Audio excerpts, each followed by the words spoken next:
Life Audio. Hey friend, Heather Creekmore here. I'm glad you're listening to the Compared to Who show today. Today, I am reading to you a letter I wrote to Gwyneth Paltrow, the actress. Okay, that might sound weird if you're not on Instagram, but let me explain. Gwyneth shared her wellness plan, and she shared what she eats in a day, and it was pretty disturbing. So she's been receiving a ton of criticism around it. And my heart today is not to criticize her further, but to educate. Because my thought is that you, my friend, might be where I was and where I still would be if God hadn't plucked me out of it, listening to a wellness plan from a celebrity and ready to do the same thing with the hope that maybe I could look more like her. Maybe I could get her body if I ate as she ate or exercised as she exercises. But friend, there's a better way. There's a path of freedom where we don't have to keep following every influencer's plan, hoping we'll find the unicorn, the right one. And we're going to get right to that in today's episode, right after this.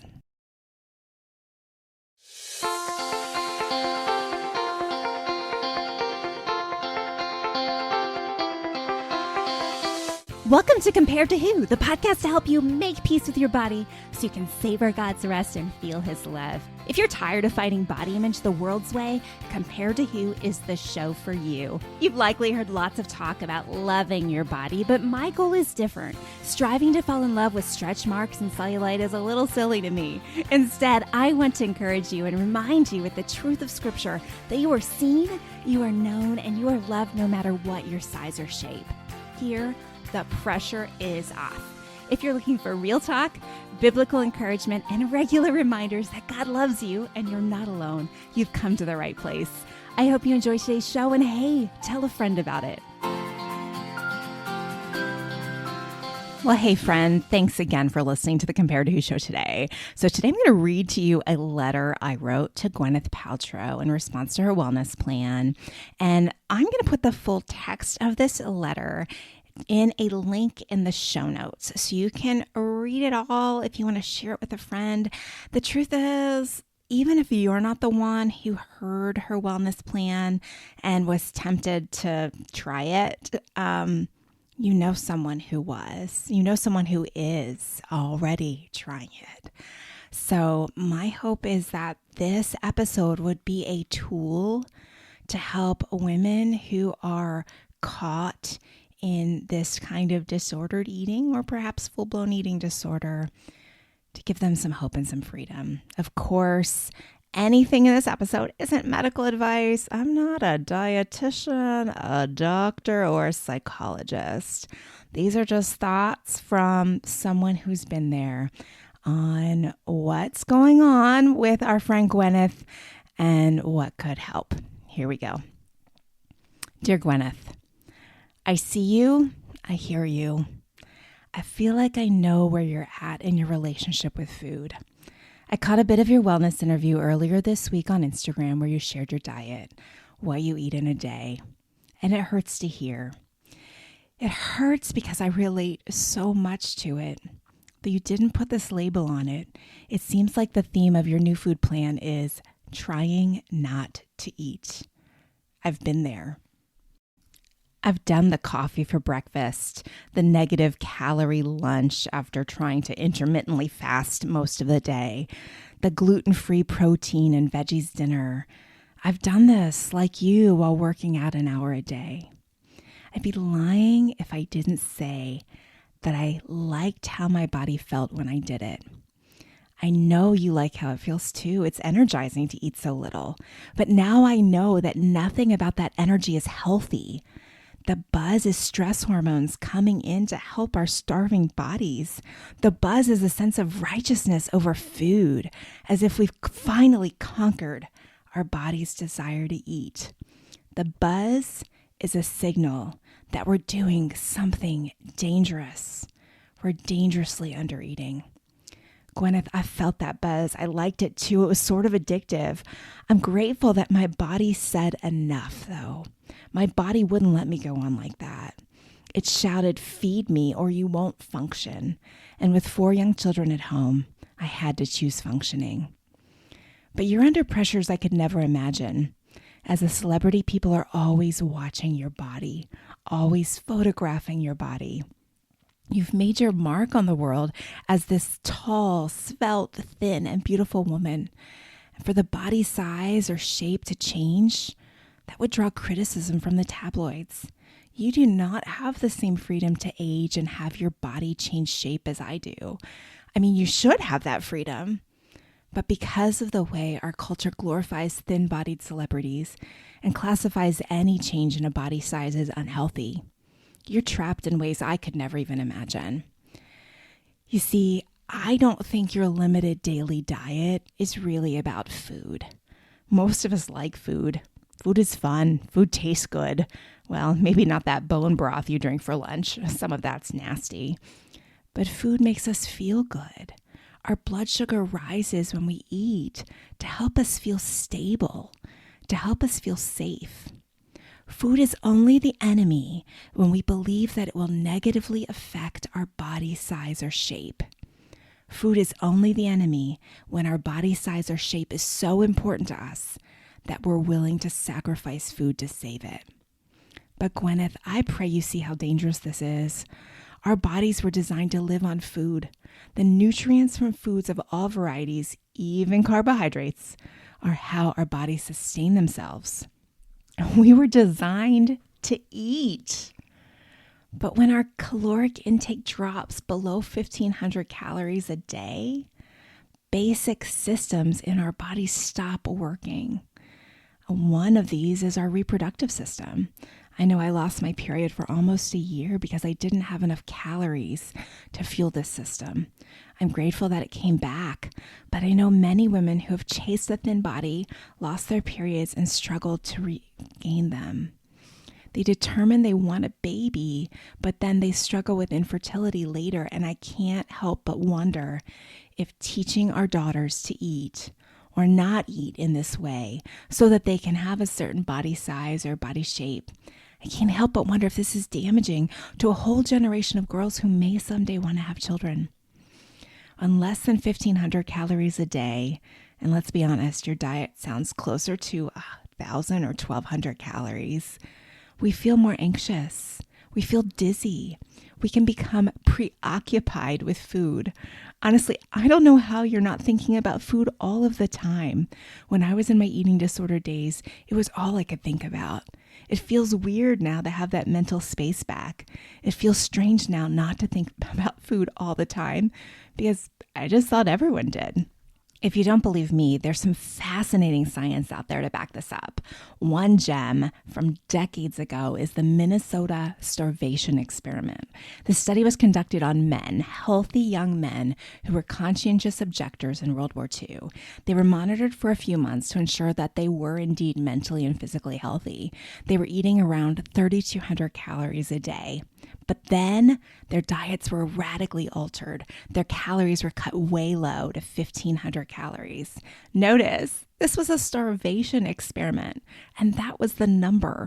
1,500 calories was the number of starvation. What happened to these men was unbelievable. They experienced depression and hysteria. They started talking and dreaming about food all the time. They were sneaking and stealing food even out of trash cans. And they started reading cookbooks for the pictures. I think they call that food porn now. They were buying kitchen gadgets. There's a 50-chapter report on all of the effects that were observed. It's really unbelievable. And even after these men were brought back to a rehabilitative calorie amount, their side effects didn't instantly vanish. They still had little interest in sex. They had greater feelings of guilt around food, and that anxiety and depression lingered. In other words, eating that little really messed them up for a long time. When the researchers eventually allowed the men to go back to eating whatever they wanted, some ate up to 11,000 calories a day. Their bodies demanded to be refed, and their relationship with food continued to be abnormal because of their body's underlying fear that food would be taken away from them again. This is just one of the numerous studies out there that show that restricting food and eating about the same number of calories, or maybe more calories, than you consume in a day can be very, very dangerous.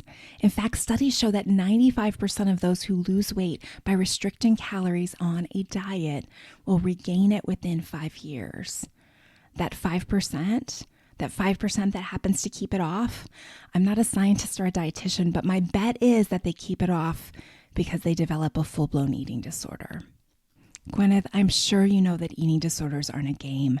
You probably see them all around you in Hollywood. They're the second biggest killer behind opioid addiction in the mental health category. Girls and boys, women and men are hospitalized and losing their lives because of recommendations to eat like you do. I'm confident your heart was not to hurt anyone. But you do need to know that your diet recommendations have tremendous power that can change the way a young girl eats and set her down a dangerous course. When I was a teen, I studied the diets of my favorite celebs, tried to eat exactly like they did. Of course, I only had magazines to read, or I had to catch the right episode of Entertainment Tonight to find out exactly how they ate. There wasn't a social media post I could watch and rewatch until I got it all down. But things are different now.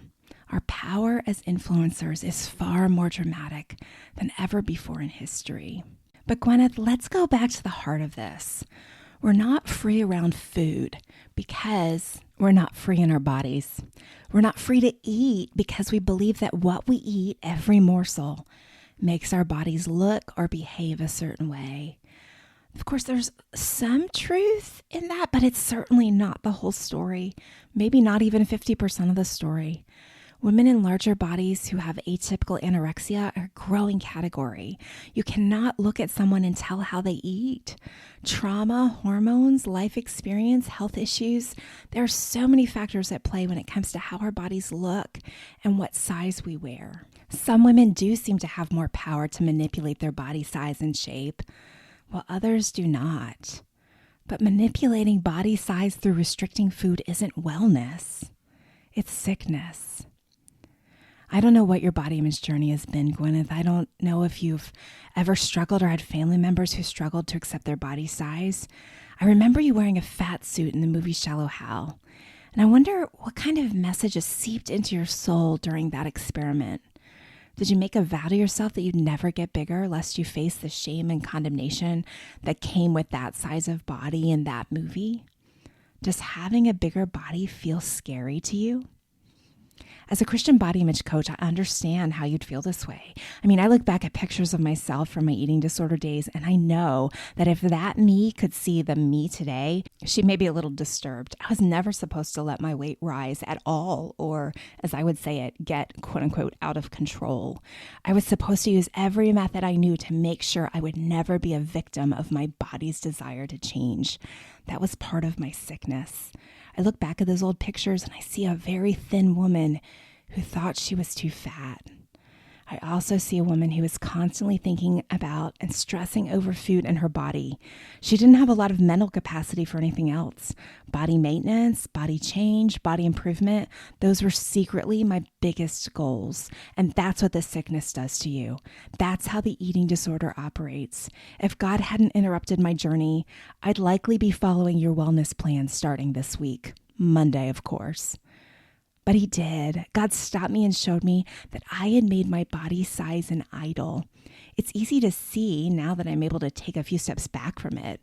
Our culture sets up these figures, these idols of what we should look like in our skin.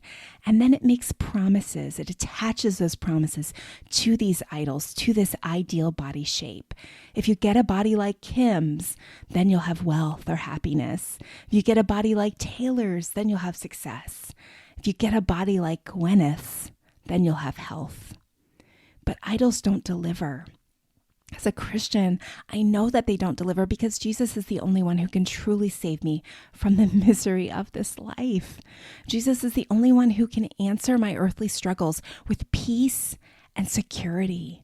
He's the only way to true life. While idols scream, do whatever it takes to look like me so that you'll have the life you've always dreamed of. We know this isn't true. Beautiful women, Hollywood stars who most of us would give anything to look like, still get dumped, cheated on, fired, depressed, despairing. Having the right size or shape of a body doesn't save us from life's struggles. Instead, for some, it may even make the struggle worse. And then there's midlife. Oh, Gwyneth, you're just a few years ahead of me. Aging is hard on women, but I can only imagine it's harder on you as a celebrity. Celebrities aren't supposed to age. And I'm proud of you for taking a stand and not being afraid to let the signs of aging show sometimes. I've seen your makeup-free selfies. Thanks for not buying the lie that women are not supposed to show the signs of aging on their face. Even with all the right products, looking older is normal. Staying frozen in the same face you had at 30 is not. But with aging comes body change too. I wonder if that's the scarier part of aging for you, Gwyneth. Is that what you're battling now? Perimenopause, or some call it the second puberty, rocks our bodies the same way our 10 or 11-year-old selves were startled by widening hips and budding breasts. I wonder why our culture fights midlife body changes so hard. We never tell a 12-year-old girl to fight what's happening to her body. We tell her it's normal. And yet my Instagram feed is filled with ads on how to stop my body from aging. I'm supposed to hack my hormones so I don't look like I'm going through perimenopause. Something about that seems odd to me. Aren't these changes normal? Isn't this how our bodies were designed to age? Gwyneth, I don't know if you'll ever listen to this episode and hear my ramblings, but I pray you do, because I want you to know that your body deserves to eat. You do not have to starve yourself to stay thin for us, the crowd, the fans, the elusive ocean of public opinion that will critique and condemn you one day and praise you the next. I hope you'll get some help to have a healthier relationship with food, because food is not scary, it's just food. It doesn't have the power we were taught by the diet companies that it does. And more so, your value is not tied to your body staying a certain size. You are loved, and you are especially loved by a God who sees and knows every part of you. He isn't ashamed of you. He's not ashamed of you when you restrict food, but he longs for you to know freedom. He longs for you to know that he's the only one who can truly save you. Having a better body, having optimal health, these things will never save us or set us free. Only Jesus can do that. Well, hey, thanks for listening to my open letter to Gwyneth Paltrow today. I hope something in this letter has helped you. Maybe it's helped you think about food issues in a different way today. I pray it has. And more so, I pray that something in today's episode has helped you stop comparing and start living. The Compare To Show is part of the Life Audio network of Christian podcasts. For great Christian podcast content, visit lifeaudio.com.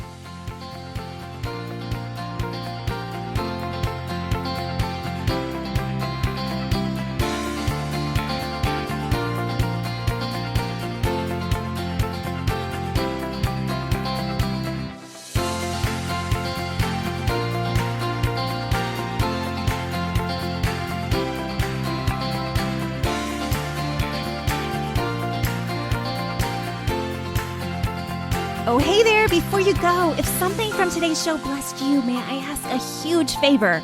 Leave a review on your favorite platform. Seeing your 5-star reviews is a huge encouragement to me. Not sure how to do it? You can go to comparetowho.me/podcast, scroll to the bottom, and you'll find all the information.